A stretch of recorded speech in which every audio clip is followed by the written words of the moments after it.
ਸਤਿ ਸ਼੍ਰੀ ਅਕਾਲ। ਪੰਜਾਬੀ ਰੇਡੀਓ ਤੇ Punjabi TV USA ਵੇਖ ਸੁਣ ਰਹੇ ਸਾਰੇ ਸਰੋਤਿਆਂ ਦਾ ਬਹੁਤ-ਬਹੁਤ ਸਵਾਗਤ ਹੈ ਪ੍ਰੋਗਰਾਮ ਖਬਰ ਤੇ ਨਜ਼ਰ ਦੇ ਵਿੱਚ। ਇਸ ਪ੍ਰੋਗਰਾਮ ਦੇ ਵਿੱਚ ਦੇਸ਼ ਵਿਦੇਸ਼ ਦੇ ਨਾਲ ਜੁੜੀਆਂ ਹੋਈਆਂ ਅਹਿਮ ਖਬਰਾਂ ਤੇ ਪਾਈਦਾ ਚਾਨਣਾ ਅਤੇ ਸਾਥ ਹੁੰਦਾ ਹੈ ਸੀਨੀਅਰ ਪੱਤਰਕਾਰ ਮਿੰਟੂ ਗੁਰੂਸਰੀਆ ਜੀ ਦਾ। ਕਰਦੇ ਹਾਂ ਸਭ ਤੋਂ ਪਹਿਲਾਂ ਉਹਨਾਂ ਦਾ ਪ੍ਰੋਗਰਾਮ ਦੇ ਵਿੱਚ ਨਿੱਘਾ ਸਵਾਗਤ। ਬਹੁਤ-ਬਹੁਤ ਸਵਾਗਤ ਹੈ ਜੀ। ਸ਼ੁਕਰੀਆ ਸਾਰਿਆਂ ਨੂੰ। ਸਤਿ ਸ੍ਰੀ ਅਕਾਲ ਜੀ। ਸਤਿ ਸ਼੍ਰੀ ਅਕਾਲ ਜੀ। ਸਭ ਤੋਂ ਪਹਿਲਾਂ ਕਰਦੇ ਚੱਲੀਏ ਅੱਜ ਦੇ ਪ੍ਰੋਗਰਾਮ ਦੇ ਸਪਾਂਸਰਸ ਦਾ ਧੰਨਵਾਦ। ਖਾਲਸਾ ਇੰਸ਼ੋਰੈਂਸ ਲੰਬੇ ਸਮੇਂ ਤੋਂ ਇੰਸ਼ੋਰੈਂਸ ਦੇ ਖੇਤਰ ਦੇ ਵਿੱਚ ਸੇਵਾਵਾਂ ਨਿਭਾ ਰਹੇ ਨੇ। ਤੁਸੀਂ ਵੀ ਸੰਪਰਕ ਕਰ ਸਕਦੇ ਹੋ। ਨੰਬਰ ਹੈ 4082722500। ਟਿਰਕਿਆਣਾ ਇਮੀਗ੍ਰੇਸ਼ਨ ਲਾ ਫਰਮ। ਜੇ ਟਿਰਕਿਆਣਾ ਹੁਣਾਂ ਨਾਲ ਸੰਪਰਕ ਕਰ ਸਕਦੇ ਹੋ ਕਿਸੇ ਵੀ ਤਰ੍ਹਾਂ ਦੀ ਇਮੀਗ੍ਰੇਸ਼ਨ ਬਾਬਤ ਸਲਾਹ ਕਰਨ ਦੇ ਲਈ। Krishan Dhanota, Yuba City, Baljinder Singh Nijjar, Woodland. GN lube ਵਾਲੇ ਟਰੱਕ ਵਾਸ਼ ਕਰਦੇ ਨੇ, ਆਇਲ ਚੇਂਜ ਕਰਦੇ ਨੇ, 에ਅਰ ਬ੍ਰੇਕਸ ਦਾ ਕੰਮ ਤਸੱਲੀ ਬਖਸ਼ ਕਰਦੇ ਨੇ। ਤੁਸੀਂ ਇਹਨਾਂ ਦੇ ਕੋਲੋਂ ਨਵੇਂ ਪੁਰਾਣੇ ਟਾਇਰ ਵੀ ਖਰੀਦ ਸਕਦੇ ਹੋ। ਲੋਕੇਸ਼ਨ ਸੈਂਟਾਨੇਲਾ ਦੀ ਹੈ। ਨਿੰਮਾ ਸਹੂਤਾ ਹੋਣਾ ਦਾ ਨੰਬਰ ਹੈ 209 277 0113। Jaswinder Singh Nagra, Roseville, Avtar Singh Sangha, Yuba City, Baldev Singh Kang, Yuba City. ਬਹੁਤ-ਬਹੁਤ ਧੰਨਵਾਦ ਹੈ ਸਾਰੇ ਸਪਾਂਸਰਸ ਦਾ। ਰੁਕ ਕਰੀਏ ਖਬਰਾਂ ਦਾ ਤਾਂ ਮਿੰਟੂ ਜੀ ਸਭ ਤੋਂ ਪਹਿਲੀ ਖਬਰ ਤੇ ਆਉਨੇ ਆ। ਦਾਅਵਾ ਇਹ ਆ ਰਿਹਾ ਹੈ ਕਿ ਈਰਾਨ ਵੀ ਹੁਣ ਥੋੜੀ ਸਹਿਮਤੀ ਜਤਾ ਰਿਹਾ ਹੈ, ਪਰ ਜਦੋਂ ਮੋਦੀ ਸਾਹਿਬ ਨੂੰ ਸੰਸਦ 'ਚ ਬੋਲਦਿਆਂ ਸੁਣਦੇ ਆ ਤਾਂ ਉਹ ਤਾਂ ਦੱਬੇ ਪੈਰੀਂ ਦੱਬੀ ਜ਼ੁਬਾਨ 'ਚ ਕਹਿ ਰਹੇ ਨੇ ਵੀ ਭਾਈ ਆਪਣਾ ਇੰਤਜ਼ਾਮ ਆਪ ਕਰੋ, ਤਿਆਰੀ ਰੱਖੋ, ਆਉਣ ਵਾਲੇ ਦਿਨਾਂ 'ਚ ਗੱਲਬਾਤ ਹੋਰ ਵਿਗੜ ਸਕਦੀ ਹੈ। ਪਰ ਜੇ ਦਾਅਵਾ ਆ ਰਿਹਾ ਹੈ, ਜੇ ਧੂੰਆਂ ਉੱਠ ਰਿਹਾ ਹੈ ਤਾਂ ਕੁਛ ਤਾਂ ਹੋਊਗਾ। ਕੀ ਗੱਲਬਾਤ ਚੱਲ ਰਹੀ ਹੈ ਜੀ?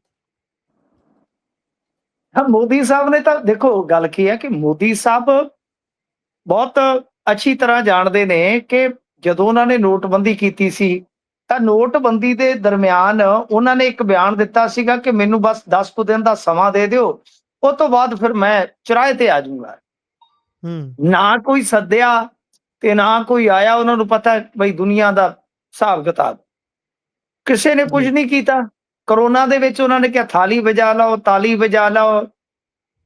ਜੇ ਉੱਥੇ ਘਰ 'ਚ ਭੁੱਖੇ ਹੋ ਤੇ ਇੱਕ ਦੂਜੇ ਦੇ ਨਾਲ ਗਾਲੀ ਵਜਾ ਲਓ, ਇੱਕ ਦੂਜੇ ਨੂੰ ਗਾਲਾਂ ਕੱਢ ਲਓ, ਵੀ ਏਦਾਂ ਕਰਕੇ ਚਲੋ ਠੀਕ ਠਾਕ ਆ, ਤਦ ਵੀ ਉਹ ਜ਼ਿੰਮੇਵਾਰੀਆਂ ਤੋਂ ਮੁਕਤ ਆ।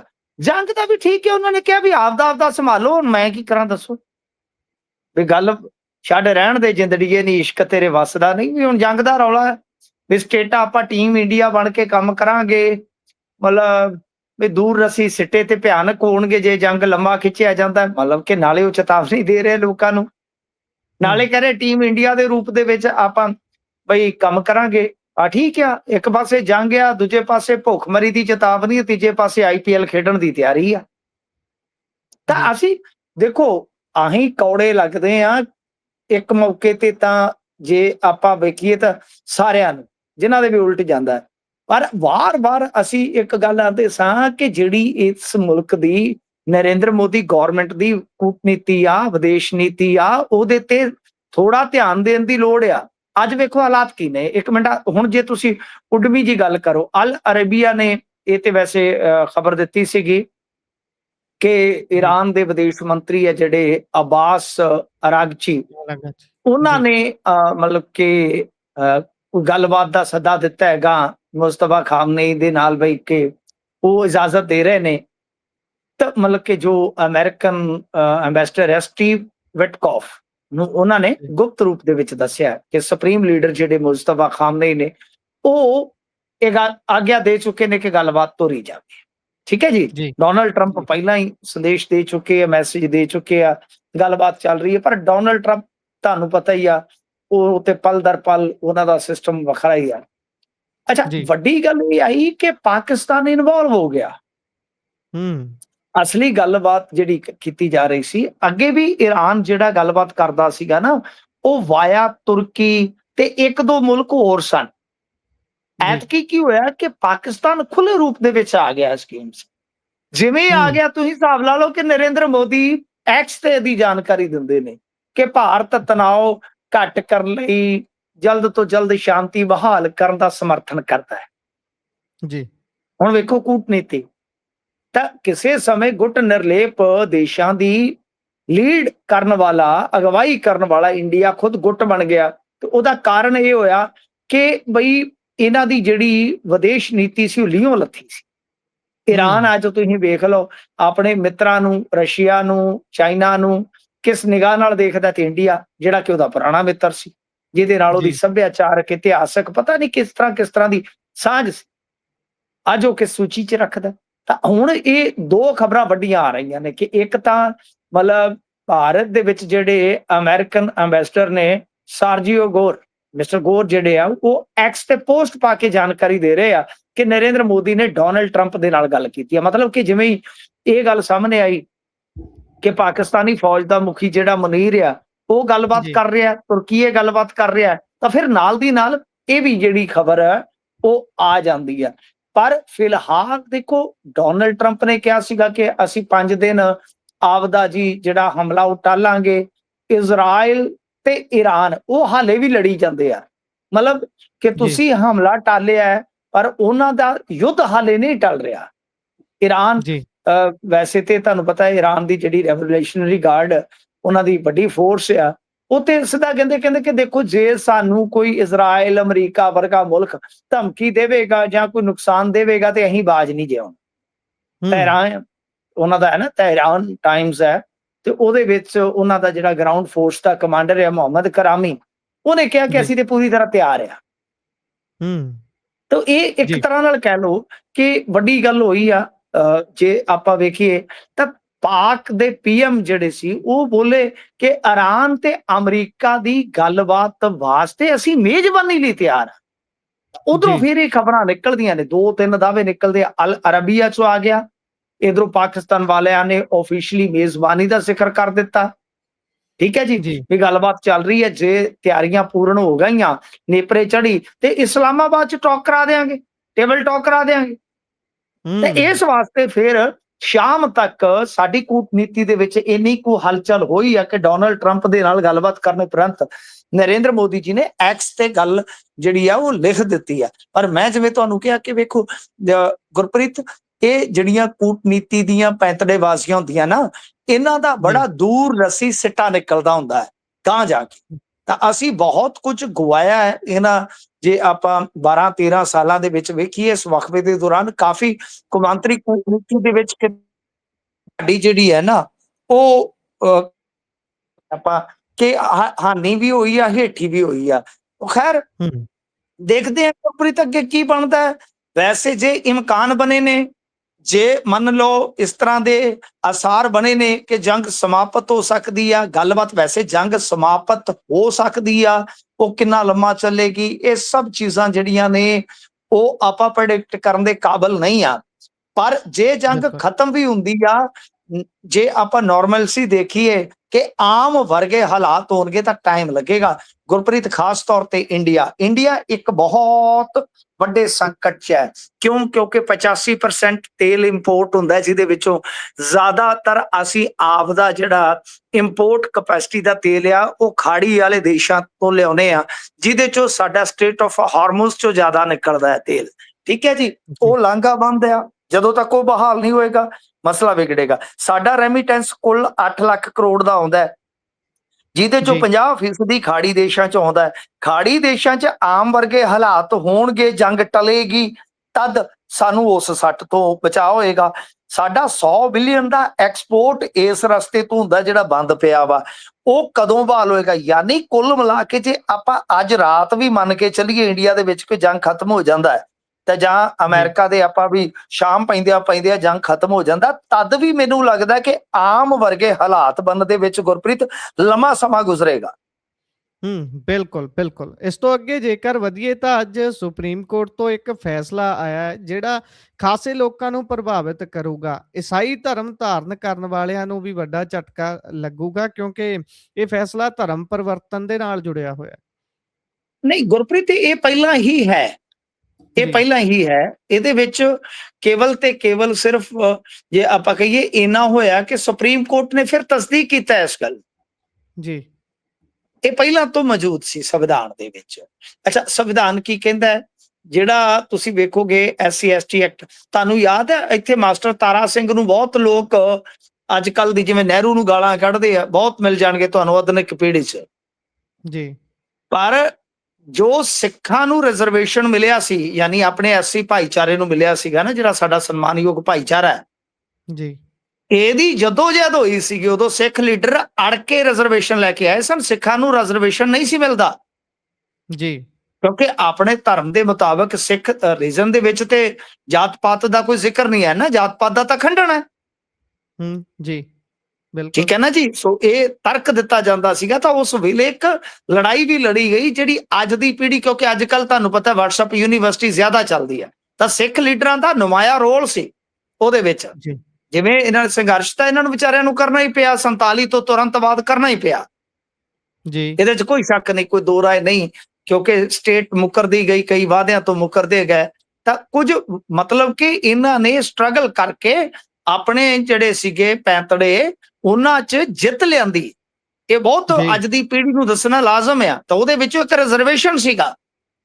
ਜੀ, ਤਾਂ ਖੈਰ ਰਿਜ਼ਰਵੇਸ਼ਨ ਜਿਹੜਾ ਹੈ ਉਹ ਮਤਲਬ ਕਿ ਸਾਫ਼ ਹੈ, ਸਪਸ਼ਟ ਹੈ ਉਹਦੇ ਵਿੱਚ। ਜੇ ਤੁਸੀਂ ਪ੍ਰੋਵੀਜ਼ਨ ਦੇਖੋਗੇ, ਅਨੁਸੂਚਿਤ ਜਾਤੀਆਂ ਦਾ ਜਿਹੜਾ ਆਰਡਰ ਆ 1950 ਦੇ ਅਨੁਸਾਰ, ਇਹ ਕੇਵਲ ਹਿੰਦੂ, ਸਿੱਖ ਤੇ ਬੁੱਧ ਧਰਮ ਦੇ ਲਈ ਆ। ਯਾਨੀ ਜੀ, ਸਿੱਖ ਧਰਮ ਨੂੰ ਸ਼ਾਮਲ ਕੀਤਾ ਗਿਆ ਸੀ ਉਸ ਸੈੱਟ ਦੇ ਵਿੱਚ, ਜਿਹਦੇ ਵਿੱਚ ਗਾਂ ਇਹ ਮਿਲਣਾ ਸੀਗਾ ਲਾਭ। ਪਰ ਜੇਕਰ ਕੋਈ ਈਸਾਈ ਜਾਂ ਮੁਸਲਿਮ ਧਰਮ ਦੇ ਵਿੱਚ ਕਨਵਰਟ ਹੋ ਜਾਂਦਾ ਹੈ, ਤਾਂ ਆਟੋਮੈਟਿਕਲੀ ਹੈ ਨਾ ਕਿ ਉਹਦਾ ਜੀ। ਜਿਹੜਾ ਉਹ ਹੱਕ ਹੈ, ਹੱਕ ਦੋ ਤਰ੍ਹਾਂ ਦਾ ਹੁੰਦਾ ਹੈ, ਕੱਲਾ ਰਿਜ਼ਰਵੇਸ਼ਨ ਦਾ ਨਹੀਂ ਹੁੰਦਾ ਸਾਹਿਬ। ਬਿਲਕੁਲ। ਇੱਕ ਹੁੰਦਾ SC ST ਐਕਟ, ਉਹ ਲਾਗੂ ਹੁੰਦਾ ਹੈ। SC ST ਐਕਟ ਅਤਿਆਚਾਰ ਨਿਵਾਰਣ ਐਕਟ ਹੈ ਜਿਹੜਾ 1999 ਵਾਲਾ।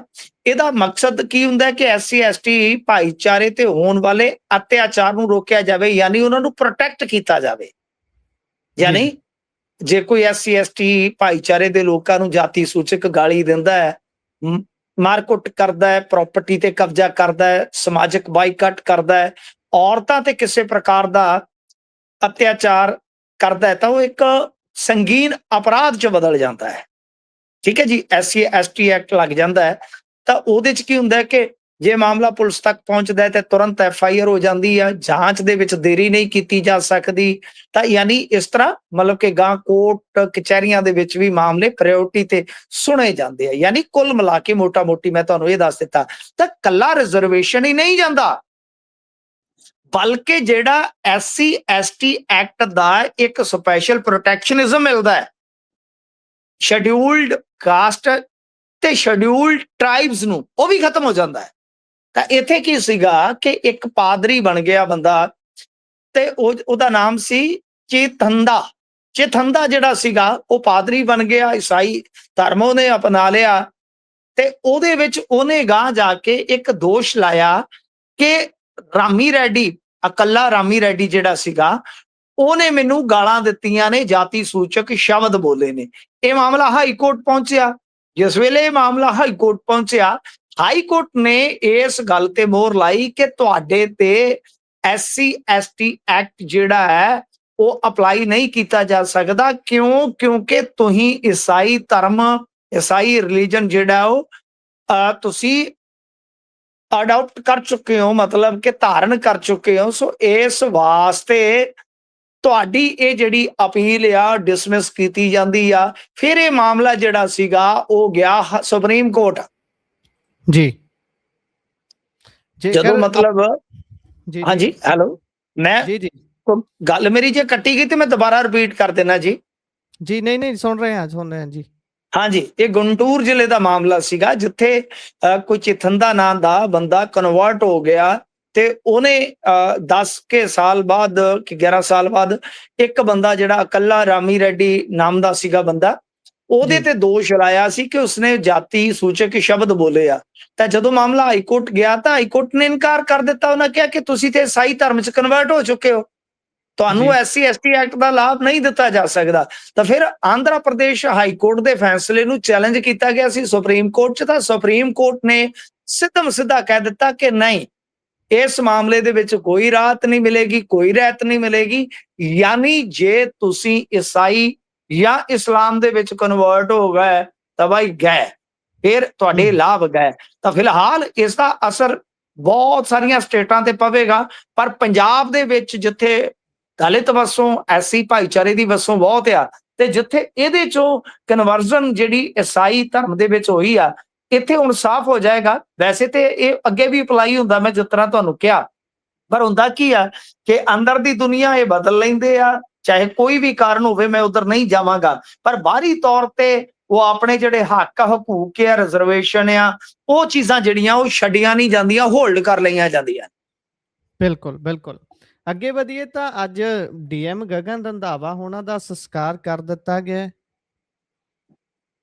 ਹਾਂਜੀ, ਦੇਖੋ ਪੋਸਟਮਾਰਟਮ ਹੋ ਗਿਆ, ਪੋਸਟਮਾਰਟਮ ਤੇ ਸਹਿਮਤੀ ਜਿਹੜੀ ਬਣੀ ਆ ਉਹ ਇਸੇ ਗੱਲ ਤੇ ਬਣ ਗਈ ਨਾ ਕਿ ਜੀ, ਪਰਿਵਾਰ ਜਿਹੜਾ ਸੀਗਾ ਉਹ ਮੰਗ ਕਰ ਰਿਹਾ ਸੀਗਾ ਐਫਆਈਆਰ ਦੀ। ਐਫਆਈਆਰ ਜਦੋਂ ਹੋ ਗਈ, ਫਿਰ ਉਸ ਤੋਂ ਬਾਅਦ ਅਗਲੀ ਮੰਗ ਸੀਗੀ ਕਿ ਜੋ ਅਰੈਸਟ ਹੈ ਉਹ ਕੀਤੀ ਜਾਵੇ। ਅਰੈਸਟ ਹੋ ਗਈ ਤਾਂ ਫਿਰ ਪਰਿਵਾਰ ਨੂੰ ਵੀ ਥੋੜਾ, ਤੁਹਾਨੂੰ ਪਤਾ ਹੀ ਆ, ਉਹਨਾਂ ਨੇ ਵੀ ਇਸ ਸਮਾਜ 'ਚ ਰਹਿਣਾ, ਅਫਸਰਸ਼ਾਹੀ 'ਚ ਰਹਿਣਾ ਹੈ, ਬਿਲਕੁਲ। ਉਹਨਾਂ ਨੂੰ ਵੀ ਕਿਤੇ ਨਾ ਕਿਤੇ ਫਿਰ ਥੋੜਾ ਫਲੈਕਸੀਬਲ ਹੋਣਾ ਪੈਂਦਾ ਹੈ।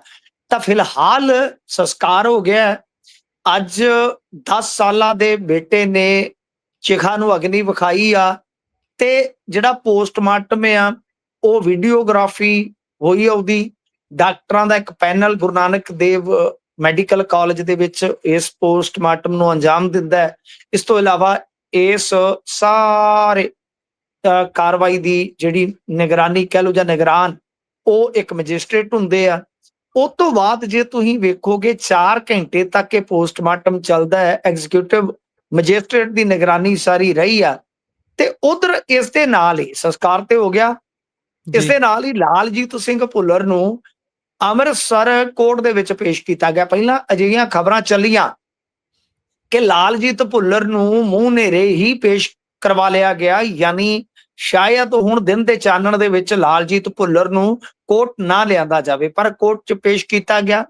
5 ਦਿਨ ਦਾ ਪੁਲਿਸ ਰਿਮਾਂਡ ਜਿਹੜਾ ਹੈ ਉਹ ਮਿਲ ਗਿਆ ਹੈ। ਪੇਸ਼ੀ ਦੇ ਦੌਰਾਨ ਜੇ ਤੁਸੀਂ ਵੇਖੋਗੇ ਤਾਂ ਸਮਰਥਕਾਂ ਨੇ ਹੰਗਾਮਾ ਵੀ ਕੀਤਾ। ਕਮਾਲ ਦੀ ਗੱਲ ਆ, ਵੇਖੋ ਇਹਨਾਂ ਲਾਲਜੀਤ ਭੁੱਲਰ ਦੇ ਸਮਰਥਕਾਂ ਨੂੰ ਦੁੱਖ ਲੱਗਾ ਕਿ ਉਹ ਕੋਰਟ ਦੇ ਅੰਦਰ ਤੱਕ ਜਾਣ ਦਾ ਯਤਨ ਕਰਦੇ ਰਹੇ ਆ। ਕਹਿੰਦੇ ਇੱਧਰ ਪਹਿਰਾ ਦਿਆਂਗੇ ਠੋਕ ਕੇ। ਹਾਂਜੀ, ਹਾਂਜੀ, ਉਹ ਤੇ ਲੰਗਾ ਦੇ ਮਗਰ ਵੀ ਤੁਹਾਨੂੰ ਪਤਾ ਬੜੇ ਬੰਦੇ ਇਦਾਂ ਦੇ ਨਾਅਰੇ ਲਾਉਣ ਵਾਲੇ ਮਿਲ ਜਾਂਦੇ ਨੇ, ਉਹ ਤਾਂ ਜੀ, ਹੈਗੇ ਨੇ। ਤਾਂ ਗੱਲ ਬਿਲਕੁਲ, ਇਹ ਆ ਕਿ ਚਲੋ ਦੇਖੋ ਗੁਰਪ੍ਰੀਤ, ਮੈਂ ਇਹਦੇ ਤੇ ਨਾ ਅੱਗੇ ਉਹ ਜਿਹੜਾ ਇੱਕ ਜੱਗੀ ਸਰਪੰਚ ਆ ਉਹਨੂੰ ਬੜਾ ਲੋਕਾਂ ਨੇ ਲਾਹਨਤ ਦਾ ਪਾਤਰ ਬਣਾ ਦਿੱਤਾ। ਉਹ ਕਹਿੰਦੇ ਕਿ ਬਿਲਕੁਲ। ਦੁਨੀਆ ਦਾ ਫਾਸਟ ਆਫੀਸਰ ਆ ਜਿਹਨੇ ਨਾਲ ਦੀ ਨਾਲ ਕਲੀਨ ਚਿੱਟ ਜਸਟਿਸ ਦੇ ਕਰਤਾ। ਦਿੱਤੇ। ਬਿਲਕੁਲ। ਅੱਛਾ, ਅੱਜ ਉਹਨੇ ਗੁਰੂ ਘਰ ਖਲੋ ਕੇ ਮਾਫੀ ਵੀ ਮੰਗੀ ਆ। ਤੇ ਮੈਂ ਹੂੰ, ਲਿਖਿਆ ਸੀ, ਮੈਂ ਕਿਹਾ ਚਲੋ ਠੀਕ ਹੈ, ਕੋਈ ਬੰਦਾ ਆਪਣੇ ਆਪ ਮੰਨ ਰਿਹਾ ਕਿ ਉਸ ਕੋਲੋਂ ਗਲਤੀ ਹੋ ਗਈ, ਕਿ ਔਲਾਰਵਾਦੀ ਹੋ ਗਿਆ, ਕਿਸੇ ਨੂੰ ਕੋਈ ਕਲੀਨ ਚਿੱਟ ਦਾ। ਜੇ ਤੁਸੀਂ ਨਿਊਟਰਲ ਆ ਤਾਂ ਆਪਾਂ ਵੀ ਕਿਸੇ ਨੂੰ ਕਲੀਨ ਚਿੱਟ ਨਹੀਂ ਦੇ ਸਕਦੇ ਖੜੇ ਪੈਰ, ਜਾਂ ਆਪਾਂ ਵੀ ਬਿਲਕੁਲ, ਬਿਨਾਂ ਤੱਥਾਂ ਤੋਂ ਕਿਸੇ ਨੂੰ ਬੰਨ ਨਹੀਂ ਸਕਦੇ। ਇਹ ਸੱਚ ਆ, ਪਰ ਬਿਲਕੁਲ, ਤੁਹਾਨੂੰ ਹਮੇਸ਼ਾ ਪੀੜਤ ਦੇ ਨਾਲ, ਨਿਆਂ ਦੇ ਨਾਲ ਤੇ ਖਲੋਣਾ ਪਵੇਗਾ।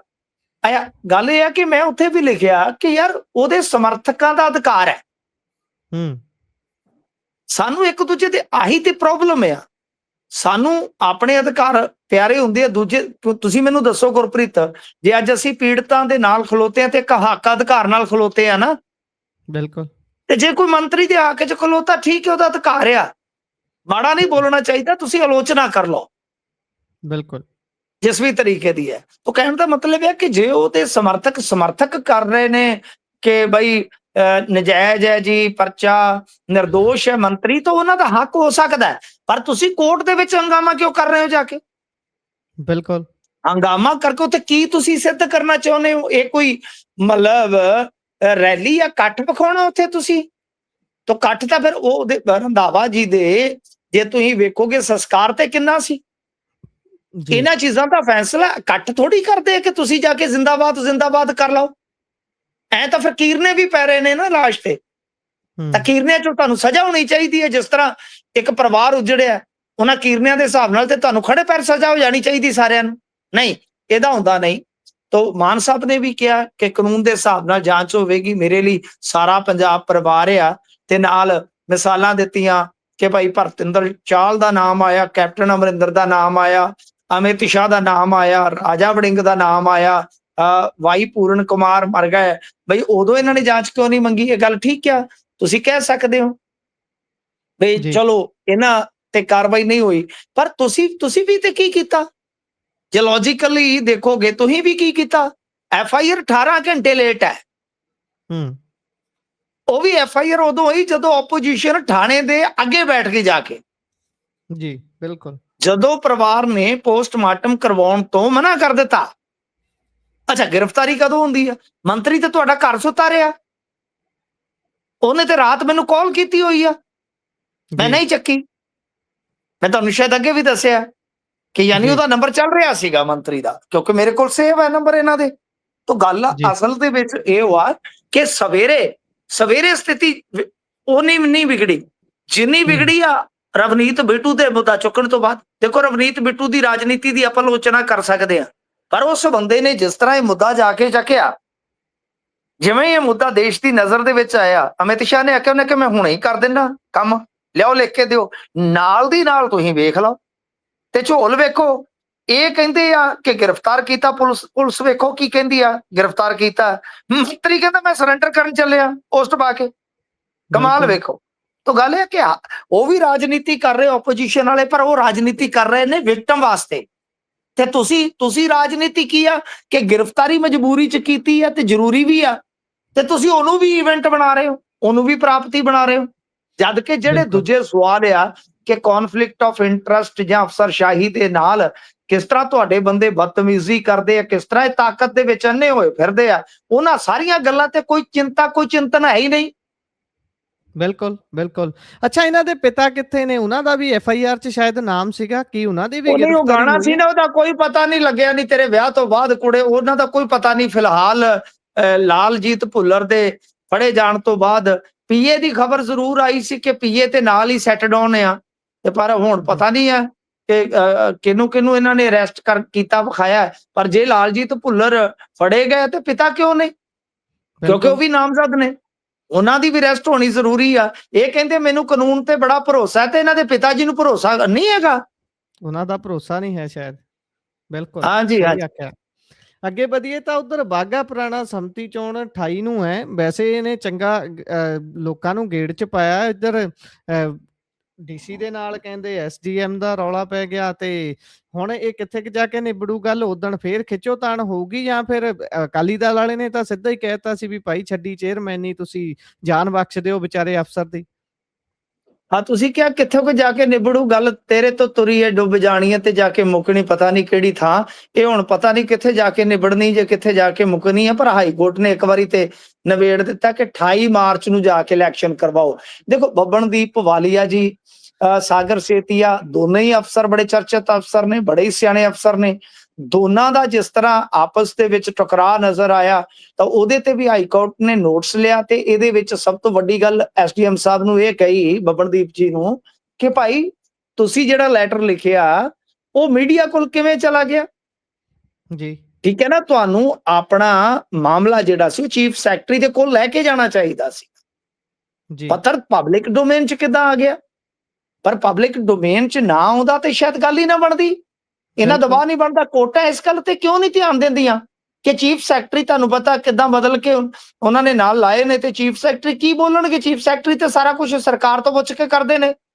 ਹੂੰ ਜੇ ਜੇ ਇਹਨਾਂ ਜੇ ਅਫਸਰਾਂ ਨੇ ਜੇ ਚੀਫ ਸੈਕਟਰੀ ਤੱਕ ਗੱਲ ਪਹੁੰਚੀ ਹੁੰਦੀ ਤਾਂ ਅੱਜ ਸ਼ਾਇਦ ਡੀਐਮ ਜਿਉਂਦਾ ਹੁੰਦਾ, ਜੇ ਚੀਫ ਸੈਕਟਰੀ ਬਿਲਕੁਲ ਨੂੰ ਨਹੀਂ ਕੁਝ ਬਿਲਕੁਲ ਕੀਤਾ ਹੁੰਦਾ। ਬਿਲਕੁਲ, ਮੈਂ ਉਹੀ ਗੱਲ ਕਹਿ ਰਿਹਾ ਸੀ ਕਿ ਜੇ ਅਫਸਰਸ਼ਾਹੀ ਦੇ ਵਿੱਚ ਇੰਨੀ ਆਜ਼ਾਦੀ ਹੁੰਦੀ, ਇੰਨੀ ਰੀੜ ਦੀ ਹੱਡੀ ਹੁੰਦੀ, ਤੇ ਡੀਐਮ ਕਾਹਤੋਂ ਮਰਦੇ?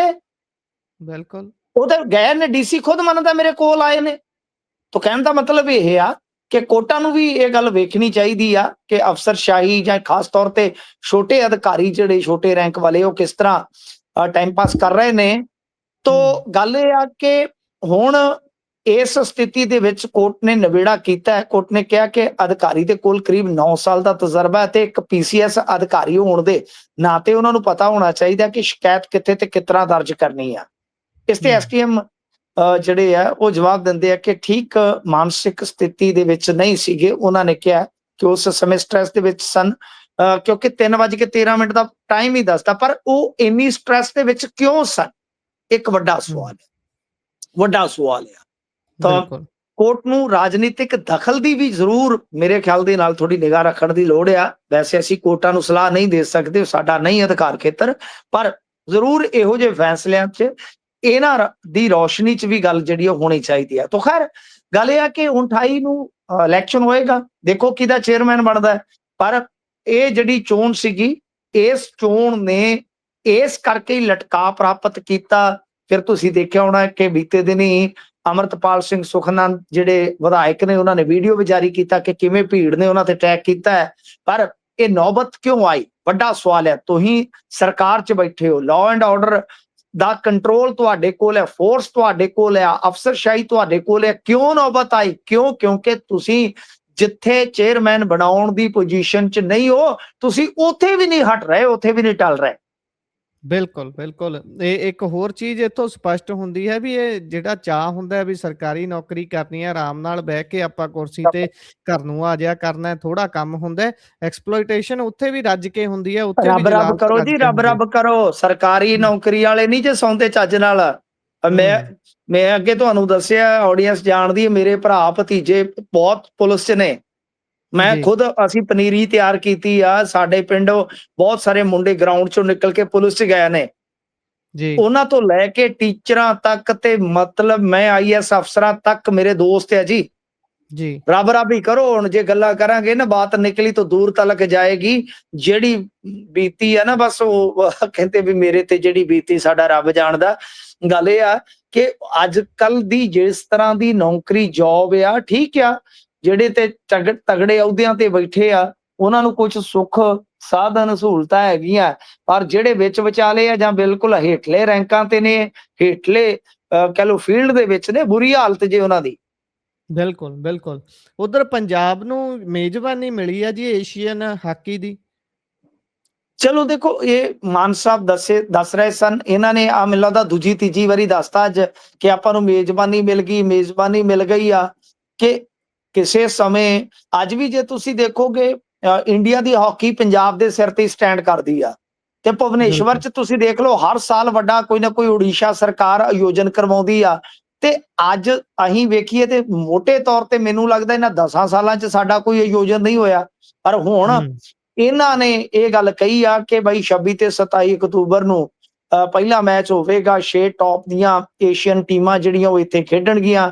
ਇਹ ਕਹਿ ਰਹੇ ਨੇ, ਪਰ ਇਹਦੇ ਵਿੱਚ ਤੇ ਫਿਰ ਏਸ਼ੀਆ ਦੇ ਵਿੱਚ ਤੇ ਪਾਕਿਸਤਾਨ ਵੀ ਆਉਂਦਾ ਹੈ। ਤਾਂ ਕੀ ਜੀ, ਪਾਕਿਸਤਾਨ ਦੀ ਟੀਮ ਖੇਡਣ ਆਊਗੀ? ਇਹਦੇ ਤੇ ਹੂੰ, ਹਾਲੇ ਅਸਪਸ਼ਟਤਾ ਹੈ। ਤਾਂ ਖੈਰ ਠੀਕ ਆ, ਇਹ ਪੀਸੀਆਂ ਕਰ ਰਹੇ ਨੇ, ਡੇਲੀ ਆਪਦੀਆਂ ਪ੍ਰਾਪਤੀਆਂ ਦੱਸ ਰਹੇ, ਇਹਨਾਂ ਦਾ ਹੱਕ ਆ ਮਾਨਯੋਗ ਮੁੱਖ ਮੰਤਰੀ ਸਾਹਿਬ ਦਾ।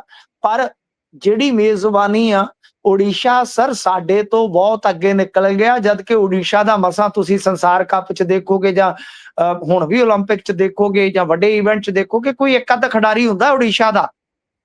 ਪਰ ਜੀ, ਉੜੀਸਾ ਸਰਕਾਰ ਨੇ ਹਾਕੀ ਨੂੰ ਇੰਨਾ ਪ੍ਰਮੋਟ ਕੀਤਾ, ਇੰਨਾ ਸਪੋਰਟ ਕੀਤਾ, ਇੰਨੀ ਵੱਡੀ ਮੇਜ਼ਬਾਨੀ ਉਹਨਾਂ ਦੀ ਕਿ ਦੁਨੀਆ ਦੇ ਵਿੱਚ ਅੱਜ ਭੁਵਨੇਸ਼ਵਰ ਸਟੇਡੀਅਮ ਹੈ, ਜਿਹੜਾ ਕਲਿੰਗਾ ਸਟੇਡੀਅਮ ਆ, ਤੁਸੀਂ ਵੇਖ ਲਓ ਕਿ ਦੁਨੀਆ ਦੇ ਨਕਸ਼ੇ ਤੇ ਚਮਕ ਰਿਹਾ। ਤੇ ਕਿੱਥੇ ਹੂੰ। ਹਾਕੀ ਜਿਹੜੀ ਆਪਣੀ ਸ਼ੁਰੂ ਹੀ ਪੰਜਾਬ ਤੋਂ ਹੁੰਦੀ ਸੀ ਤੇ ਇੱਥੇ ਹੀ ਖਤਮ ਹੋ ਜਾਂਦੀ ਸੀ। ਨਵੀਨ ਪਟਨਾਇਕ ਹੁਣੀ ਬਹੁਤ ਚੰਗਾ ਕੰਮ ਕੀਤਾ ਹੈ ਉੱਥੇ। ਹਾਂਜੀ ਹਾਂਜੀ, ਨਹੀਂ ਮੈਂ ਚਲੋ ਇਹਨਾਂ ਨੂੰ ਵੀ ਕ੍ਰੈਡਿਟ ਦੇਵਾਂਗਾ ਜੇ ਇਹ ਮੇਜ਼ਬਾਨੀ ਲਿਆਉਂਦੇ ਨੇ ਤੇ ਠੀਕ ਆ। ਪਰ ਸਾਨੂੰ ਹੂੰ, ਰੈਗੂਲਰ ਇਦਾਂ ਦੇ ਮੈਚ, ਇਦਾਂ ਦੇ ਮੁਕਾਬਲੇ ਕਰਵਾਉਂਦੇ ਰਹਿਣਾ ਚਾਹੀਦਾ ਹੈ, ਤਾਂ ਕਿ ਸਾਡੇ ਬੱਚੇ, ਆਉਣ ਵਾਲੇ ਬੱਚੇ ਜਿਹੜੇ ਆ ਉਹ ਵੀ ਗਰਾਊਂਡ ਨਾਲ ਜੁੜਨ, ਖਾਸ ਤੌਰ ਤੇ ਹਾਕੀ ਸਟਿੱਕ ਨਾਲ। ਬਿਲਕੁਲ। ਅੱਗੇ ਵਧੀਏ ਤਾਂ ਟੰਡਰੀਆਂ ਵਾਲੇ ਨੂੰ ਫਿਲਹਾਲ ਰਾਹਤ ਨਹੀਂ ਹੈ ਕੋਈ। ਹਾਂਜੀ ਦੇਖੋ, ਇਹ ਉਹੀ ਮਾਮਲਾ ਹੈ ਜਿਹੜਾ ਮਾਨਹਾਨੀ ਦਾ ਹੈ, ਜਿਹਦੇ 'ਚ ਆਪਾਂ ਵਿਸ਼ੇਸ਼ ਤੌਰ ਤੇ ਜ਼ਿਕਰ ਕੀਤਾ ਸੀਗਾ ਕਿ ਸਮਨਿੰਗ ਨੂੰ ਚੈਲੰਜ ਹੋਇਆ ਤਾਂ ਇਸ ਚੈਲੰਜ ਨੂੰ ਰੱਦ ਕਰ ਦਿੱਤਾ ਗਿਆ। ਯਾਨੀ ਇਹ ਬਰਕਰਾਰ ਰਹੇਗੀ ਇਹਨਾਂ ਦੀ ਵਿਪਤਾ। ਫਿਲਹਾਲ ਢੱਡਰੀਆਂ ਵਾਲੇ ਅਗਲੀ ਕੋਰਟ 'ਚ ਜਾਂਦੇ, ਉੱਥੋਂ ਸਟੇ ਹਾਸਲ ਕਰਦੇ ਆ ਕਿ ਨਹੀਂ ਕਰਦੇ, ਇਹ ਤੇ ਸਮਾਂ ਦੱਸੇਗਾ ਤੇ ਵਕਤ ਦੱਸੇਗਾ। ਪਰ ਫਿਲਹਾਲ ਇਹ ਮਾਮਲਾ ਅੱਗੇ ਵੱਧਦਾ ਨਜ਼ਰ ਆਉਂਦਾ, ਕਿਉਂਕਿ ਕੁਝ ਇਹਨਾਂ ਨੇ ਕਮੈਂਟ ਪਾਸ ਕੀਤੇ ਸਨ ਪ੍ਰਚਾਰਕ ਦੇ ਖਿਲਾਫ, ਤੇ ਉਸ ਤੋਂ ਬਾਅਦ ਪ੍ਰਚਾਰਕ ਤੇ ਉਹਨਾਂ ਦੀ ਫੈਮਿਲੀ ਕਹਿ ਲਓ ਕਿ ਉਹਦੇ ਵਿੱਚੋਂ ਹੀ ਮਾਮਲਾ ਅੱਗੇ ਫਿਰ ਮਾਨਹਾਨੀ ਦਾ ਬਣਦਾ ਹੈ। ਤਾਂ ਫਿਲਹਾਲ ਇਹਨਾਂ ਨੂੰ ਕੋਈ ਰਾਹਤ ਦੀ ਖਬਰ ਤੇ ਨਹੀਂ ਹੈ। ਪਰ ਮੈਨੂੰ ਲੱਗਦਾ, ਮੈਂ ਉਦੋਂ ਵੀ ਸੁਜੈਸਟ ਕੀਤਾ ਸੀ, ਉਦੋਂ ਵੀ ਸੁਝਾਅ ਦਿੱਤਾ ਸੀਗਾ ਕਿ ਜਿਸ ਵੇਲੇ ਦੀਆਂ ਇਹ ਗੱਲਾਂ ਨੇ, ਉਸ ਵੇਲੇ ਢੱਡਰੀਆਂ ਵਾਲੇ ਜਿਹੜੇ ਸੀਗੇ, ਤੁਹਾਨੂੰ ਪਤਾ ਹੀ ਆ, ਉਹ ਵਿਵਾਦਤ ਸਨ। ਤੇ ਉਸ ਤੋਂ ਬਾਅਦ ਉਹ ਸ੍ਰੀ ਅਕਾਲ ਤਖਤ ਸਾਹਿਬ ਤੇ ਜਾ ਚੁੱਕੇ ਨੇ। ਜਿਹੜੇ ਮੌਜੂਦਾ ਜਥੇਦਾਰ ਆ ਸਿੰਘ ਸਾਹਿਬ ਗਿਆਨੀ ਕੁਲਦੀਪ ਸਿੰਘ ਗੜਗਾਜੀ, ਤਾਂ ਜੀ, ਇਹਨਾਂ ਨੇ ਮਾਮਲਾ ਸਾਰਾ ਨਿਬੇੜਿਆ ਹੋਇਆ। ਤੇ ਮੈਨੂੰ ਲੱਗਦਾ ਕਿ ਇਹ ਵਿੱਚ ਪੈ ਕੇ ਕੁਝ ਜਿਹੜੇ ਜਥੇਬੰਦੀਆਂ ਦੇ ਲੀਡਰ ਆ, ਇਸ ਮਸਲੇ ਨੂੰ ਹੱਲ ਕਰਾ ਦੇਣ ਤੇ ਠੀਕ ਰਹੇਗਾ। ਕਿਉਂਕਿ ਮਾਨਹਾਨੀ ਦਾ ਕੇਸ, ਇਸ ਤਰ੍ਹਾਂ ਦੇ ਪ੍ਰਚਾਰਕ ਲੜਨ ਅਦਾਲਤਾਂ ਦੇ ਵਿੱਚ, ਮੈਨੂੰ ਘੱਟੋ ਘੱਟ ਜਾਪਦਾ ਕਿ ਉਹ ਠੀਕ ਮਿਸਾਲ ਨਹੀਂ ਜਾਂਦੀ। ਬਿਲਕੁਲ। ਇਸੇ ਦੇ ਨਾਲ ਪ੍ਰੋਗਰਾਮ ਦਾ ਸਮਾਂ ਇੱਥੇ ਹੀ ਸਮਾਪਤ ਹੁੰਦਾ ਹੈ। ਤੁਸੀਂ ਜੁੜੇ ਜਾਣਕਾਰੀਆਂ ਸਾਂਝੀਆਂ ਕੀਤੀਆਂ, ਬਹੁਤ ਬਹੁਤ ਧੰਨਵਾਦ ਜੀ। ਧੰਨਵਾਦ।